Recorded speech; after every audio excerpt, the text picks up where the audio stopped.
firman Allah Bapa itu kami tidak pernah yakini nuzul dalam bentuk kitab, buku, tidak. Alkitab itu adalah gitu. Alkitab itu adalah tulisan manusia yang ditulis secara natural tapi untuk menyingkapkan wahyu Allah, bukan didiktekan oleh Allah Bapa. Nah, firman dalam iman Kristen, firman Allah Bapa itu dinyatakan dalam rupa manusia untuk tujuan keselamatan umat manusia, yaitu untuk menggenapi janji kepada Adam dan Hawa. Nah, kalau di dalam iman Kristen kan, iman Islam yang saya tahu, firman Allah itu nuzul dalam wahyu, yaitu Quran, kan seperti itu. Tapi saya nggak mau menjurus itu terlalu jauh, takut sensitif. Enggak, tapi sampean juga firman kok. Sampean itu kalau bukan firman nggak hidup. Sama, betul. Makanya Yesus sama seperti Yesus. Sama, betul. Yesus Kristus kemanusiaannya tercipta, itu jelas. Saya juga tercipta. Iya, betul Pak. Yang tidak tercipta dari Yesus Kristus adalah praeksistensinya sebagai janji Allah. Semua dijanji ini hidup. Enggak Pak, janjinya beda. Bapak belum tahu janji yang mana, Pak. Janji Allah yang mana? Oke, silakan berdua ya. Ini sudah silakan aja Bang Sesi dengan Bang Pori, silakan. Ayo Pak, janji Allah yang mana Pak? Sekarang saya mau tanya sama Bapak. Ini ada suara dengung ya? Coba yang live, yang noise. Tolong di mute mic-nya kali. Pak Pak Oke, Raja. saya mute ya, saya kembalikan ke Bang Jul, tolong di handle dulu. Ini waktu Isa bisa di sini, silakan. Ya, monggo Kang, lanjutkan. Siapa tadi? Halo. Ya, silakan. Ya udah, Pak Raja tadi apa ceritanya tadi? Kenapa? Agak berisik Pak mic-nya. Halo. Ya, silakan. Yesus dijanjikan apa Pak? Bukan Yesus dijanjikan. Umat manusia ketika kejatuhan Adam dan Hawa itu, pengampunan Allah kepada manusia itu dinyatakan. Seharusnya manusia Adam dan Hawa saat itu kan mati karena melanggar perintah Allah, tetapi Allah memberikan kesempatan hidup. Dan sebagai ada suara noise ya. Noise suaranya Pak. Bang Sensei itu noise tuh.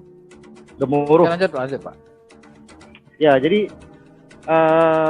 jadi gini ya. Jadi kalau di Kristen, di Alkitab dinyatakan dengan Alkitab itu mengapa disebut perjanjian lama dan perjanjian baru oleh orang Kristen?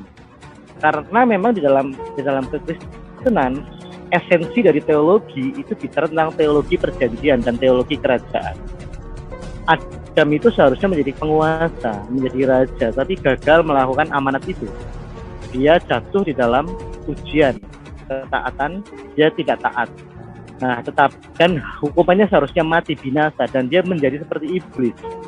Tetapi karena dosa Adam itu bukan berasal dari dalam dirinya, dari luar dirinya, Allah memberikan pengampunan. Memang harus ada penumpahan darah. Akhirnya makhluk yang tidak berdosa harus ditumpahkan darahnya, yaitu hewan. Dan kulitnya digunakan untuk menjadi pakaian, untuk menutupi dosa, kira seperti itu. Nah, Allah juga selain ada pengorbanan, Allah juga menyatakan janjinya dan kutukan terhadap iblis. Di Kejadian 3 ayat 15, Allah mengutuk iblis. Allah mengutuk iblis sekaligus itu janji kepada Adam dan Hawa bahwa melalui keturunan Adam, satu orang ya. Pak Raja, sebelum dilanjutkan, saya bolak-balik baca Alkitab Bapak itu nggak ada Allah mengutuk iblis. Yang ada Allah itu mengutuk ular. Iblis enggak Pak? Coba Pak lihat lagi. Kalau baca Alkitab itu jadi gini ya. Ini kejadian makanya, kan? Makanya Bapak jauh ngambilnya. Makanya dulu, Pak Raja coba dicari di Alkitab itu ada nggak Allah mengutuk iblis waktu di kerajaan? Kejadian 3. Ya, Bapak tampilkan aja. Pak itu metafor. Jadi gini Pak, bukan gitu, berarti Pak. Boleh metafosis Pak. Bapak harus jelaskan bahwasanya iblis memang dikutuk di situ. Nanti kalau saya paralelkan dengan Quran, Anda marah. Loh, Quran, kan tadi kan Bapak jelaskan masalah kitab Kejadian. Ya, jelaskan aja dari situ, Pak. Pertanyaan Bapaknya yang menjadi blunder karena di Quran pun ada kita ular kan juga. Tadi nggak bahas Quran. Nanti kita habis ini kita bahas Quran. sekarang Bapak bahas dulu yang di Kejadian kan gitu. Tadi Bapak bilang Allah mengutuk iblis. Nah, di mana tulisannya? Kan gitu aja gampang. Kalau ada ya ada, kalau nggak ada ya sudah, nggak apa-apa. Bukan. Di Kejadian 3:15 juga nggak apa-apa. Loh, kok jadi ini talak apa? Nggak, maksudnya gini loh, maksudnya itu jawaban terserah sama Bapak. Kita nggak pernah maksakan, nggak. Ya sudah, kalau terserah Anda jangan protes. Bukan, maksudnya kalau Bapak tadi nyampaikan bahwa Allah itu mengutuk iblis, tulisannya nggak ada, Pak. Itu masalahnya. Kalau ada Bapak tunjukin. Kalau nggak, kalau memang ada, tunjukin. Saya minta maaf kan gitu. Nah, oke. Kalau Bapak menuntut semuanya ditulis, saya juga bisa menggunakan cara yang sama ketika mempertanyakan Islam. Loh, tadi kan penjelasan Bapak kan tentang Kejadian. Kok jauh banget kita malah pindah buku. Kan buku Bapak yang lagi dibahas. Nanti habis ini kita bahas Quran, ayo. Loh, saya nggak yakin bahwa berani membahas Quran. Loh, dengan cara seperti ini. Insya Allah, Pak. Kalau Quran nggak ada masalah, Pak. Kalau dalam Quran, Pak dengarkan, Pak. Kalau dalam Quran, semua jawaban itu ada. Kalau misalkan saya nggak bisa jawab, saya yang bodoh, bukan Qurannya yang nggak lengkap. Siapa istri Adam? Ya? Siapa istri Adam? Ini masalah istri Adam itu ini ada kaitannya sama iblis yang tadi dikutuk. Sebentar begini Pak Johri. Kalau itu maka begini Pak Johri, kalau istrinya Adam itu nggak ada kaitannya sama iblis yang dikutuk. Dia buat ini dari tadi asumsi soalnya, masalahnya dari Adam, perjanjian dan lain sebagainya. Ya sudah lanjutlah. Asumsi sih. Anda seharusnya bertanya dalilnya mana. Ketika saya kasih dalil, Anda menyalahkan kami. Loh, kan saya cuma minta. Tadi Bapak bilang kalau iblis itu dikutuk sama Allah. Saya minta mana dalilnya. Kan itu kan sederhana banget loh, Pak.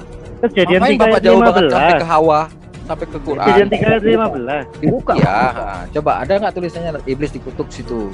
Ya, Anda kan yang saya minta sederhana banget. Iblis menggunakan ular, Pak. Jadi ular di situ adalah iblis, Pak. Dikutuk, bukan iblis menggunakan ular.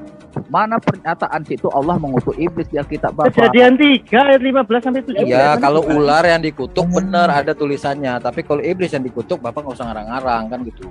Tuh, saya tanya, yang membuat Adam jatuh ke dalam dosa itu siapa? Iblis. Ya sudah. Ya, kenapa ular yang dikutuk? Ular Pak, ada iblisnya. Mungkin Tuhan Bapak nggak tahu mungkin arti iblis, Pak. Jadi Bapak jangan buru-buru bilang iblis itu dikutuk sama Tuhan. Karena tulisannya nggak ada gimana? Karena nggak bisa kita asumsi di luar ayat kan. Literatur iblis itu dari mana gitu, ya, Pak? Ya, kalau di dalam kekristenan ayatnya itu dikeluarin ayatnya. Ya, ayatnya tampilkan, ada enggak? Literatur iblis tulisannya kan ular. Dari Kejadian, Pak. Ini gitu, mau Pak. dialog atau mau ini, kalau nggak saya kalau memang nggak mau. Ya, Monggo, jika saya Bapak, bicara. silakan aja Bapak jawab dengan cara Bapak, silakan. Ya diam dulu mulutnya diam dulu, ditutup rapat-rapat. Banyak orang dari ya, lanjut Pak. Aduh, semuanya nyerocos ya, repot. Diam dulu dia. Ini kan Anda lagi belajar kekristenan. Kalau diajarin ya nurut. Bapak mengajari kami secara asumsi, Pak. Anda mau nanya Sinterklas lagi? Loh, Anda menanya iblis di mana kata Tuhan Anda bisa tahu iblis? Saya semua tanya Anda. Literatur iblis dari mana dapat? Ya makanya saya tanya, sapi betina itu sapi betinanya siapa? Surat Al-Baqarah. Enggak.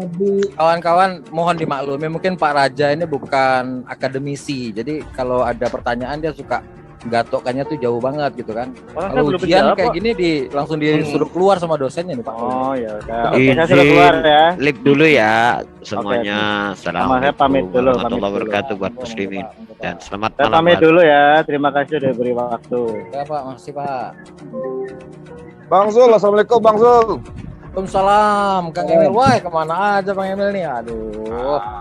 Bang Zul yang kemana kamu kita ya? Nah, aman Bang ya. Emil. Gambarnya kok lucu banget tuh. apa tuh? Gambarnya kok lucu banget. Di mana tuh ada grup? Jadi kadang-kadang kawan-kawan itu main nyerocos aja, tapi entah di mana-mana gantungnya, nyangkutnya gitu kan nggak jelas. Begitu ditanya langsung pergi kan. Karena nggak bisa mempertanggungjawabkan gitu loh. Ya itu tadi saya mau kasih ulang tadi Bang. Masalah katanya tradisi gereja. Gereja tuh pakai tradisi apa sebenarnya? Apakah mengikuti Paulus, sedangkan Paulus sendiri nggak mengetahui tentang Natal. Jadi penjelasan sampai kemana-mana minta disangkutin ayatnya nggak ada kan gitu. Nah itu kan repot kita. Nah ini ada Pak Jordan dengan Pak Terangkan. Coba silakan dengan Pak Jordan. Pak Terangkan. Pak Jordan lebih enak lagi nih, bagus ya, nih. Ya. Dapat bagus Pak Jordan. Pak Jordan. Sebenarnya sih kita. Ya, halo. Assalamualaikum. Mau tidak dengar suaranya beliau ini, silakan. Ada Bang Emil. Suaranya, ya ampun. Ada Bang Juli, Rama ngomong Pak Jordan. Kenapa si Pak Awi ini sudah ganti nama ya? Nah, tidak, supaya ada bervariasi sedikit. Kalau dulu kan Master Wong ganti jadi Sensi kan boleh dong sedikit juga kita variasi ya kan. Pak Jordan ini jujur orangnya loh. Kalau nggak tahu bilang nggak tahu. Pak Jordan dengan Pak biasanya. Ya. Oh ya, yang mana itu? Apa itu tadi? Yang pohon Natal atau yang pohon Ringin? di Taman Eden itu? Tadi terakhir saya nguping itu yang di pohon Natal di Taman Eden kah? Bukan. Tadi itu yang dimakan itu Hawa itu Bang. pohon Natal barangkali, Pak. Bukan. Enggak, kita enggak ada nanya pohon Natal tadi. Kita nanya tadi Itu kan, si iblis tadi ngomongnya si ular sama si iblis. Jadi ada pohon itu kata-kata bahwa iblis itu dikutuk sama Allah. Nah, saya cuma nanya sama beliau sedikit aja di mana ayatnya, karena ayatnya jelasin di situ yang dikutuk itu ular. Iya. Dan bukan cuma itu. Jadi ini bukan cuma peranggapan, bukan. Sama sekali lihat kata-katanya di situ. Kamu akan merayap selamanya dengan perutmu kan. Habis itu kepalamu akan diinjak sama perempuan akan takut dengan kamu. Itu kan artinya itu memang betul-betul ular, bukan iblis. Kalau iblis ular kan waktu itu adalah binatang paling cerdik, ya kan? Tetapi itu ular itu dirasuki oleh iblis, gitu loh Pak. Sebab ketika Adam menerima perintah dan larangan itu, rupanya itu iblis yang nguping situ. Makanya dia tahu, tapi dia kelabui situ, Pak. Jadi kan saya, Bang. Begini, Pak. Iblis itu wujudnya roh, Pak. Wujudnya roh. Jadi dia memanfaatkan fisiknya si ular. Jadi yang kena di situ ya dua-duanya situ, Pak. Jadi arti kata kalau ada sebuah kasus, si pelaksana dan si pengotak dua-duanya kena situ, Pak. Ya, jadi kalau kita buka ayatnya di Kejadian 3 ayat 14 itu, ya, lalu berfirmanlah Tuhan Allah kepada ular itu, karena engkau berbuat demikian, terkutuklah engkau di antara segala ternak dan di antara segala binatang hutan. Dengan perut mula engkau akan menjalar, dan debu tanahlah yang akan kau makan seumur hidupmu. Ini spesifik, ini terhadap ular, bukan terhadap iblis, Bang. Itu masalahnya. Nah, silakan jelaskan. Kalau memang kutukan itu kepada iblis, kan tentunya nggak seperti ini. Nggak seperti ini kata-katanya. Gini loh, saya mau tanya, ini ular ada berapa macam jenis, Pak? Kenapa jadi masalah biologi kita mainkan ini? Lanjut aja, Bang. Bang, ular itu serba bisa ya, Bang ya. Halo, ular itu serba bisa ya. Bukan, maksudnya kata-kata di sini, firman Allah di sini, ini kan spesifik tentang ular. Siapa yang menjalar dengan perutnya? Ular. Kalau Bang tadi itu, Bang Raja Hoser itu menjelaskannya salah.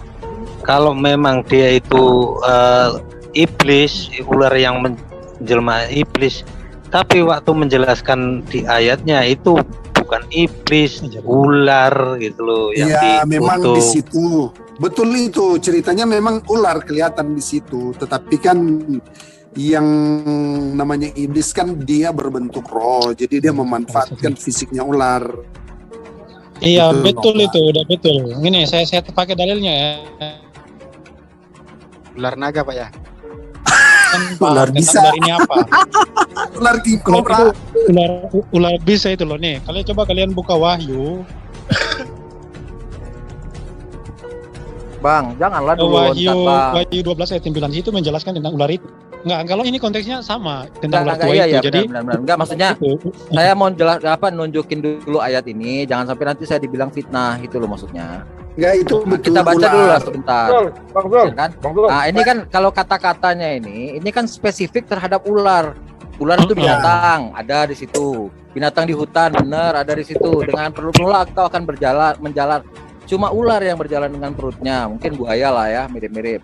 Nah, habis itu jadi spesifik ini kata-kata Tuhan ini spesifik terhadap ular, bukan terhadap iblis kan gitu. Iya, betul. Kalau kita paham sama-sama bahwa ular ini cuma dijadikan media saja sama iblis.